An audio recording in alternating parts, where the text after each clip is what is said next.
Yeah, so from a service provider point of view, at the work that we do at various festivals and events, we've found it to be incredibly important because it helps to, I guess, educate us as a service provider, as well as educate the public, people that may be around others who may be using substances for one reason or another. It helps to give us the information that we need to not just be aware that it's there, but almost be 1, 2, 3 steps ahead of what's going on. We know what it is that we're working with. We understand the context in which it's being used.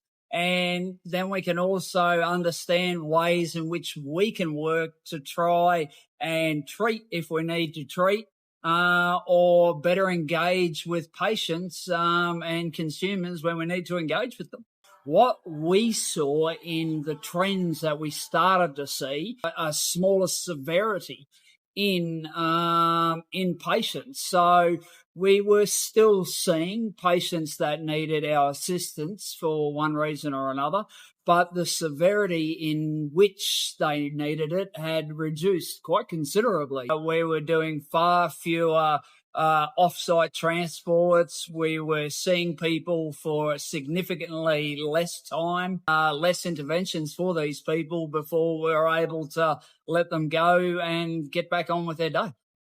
Extremely frustrated. And to not have that tool, it's like we've gone 2 steps forward and 3 steps backwards. Taking that tool away from this is reducing our ability to be able to treat. It's reducing our information and our knowledge in general.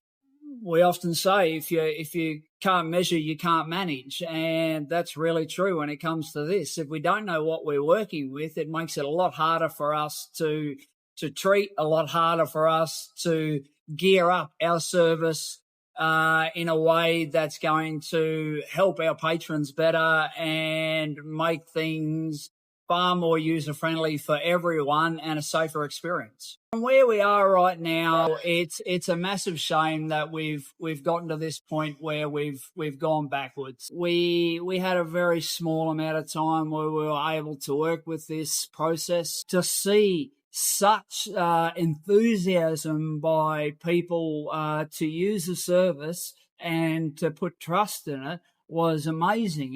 Normally, this sort of thing takes a while for people to get trust with, whereas this, we saw people immediately jump on board and not just use it for the sake of a fashion trend, but actually take the information they were given, take the advice they were given, and make good, smart decisions. So having that taken away has just taken us back a decade. And for what it's worth, I really do hope it comes back around.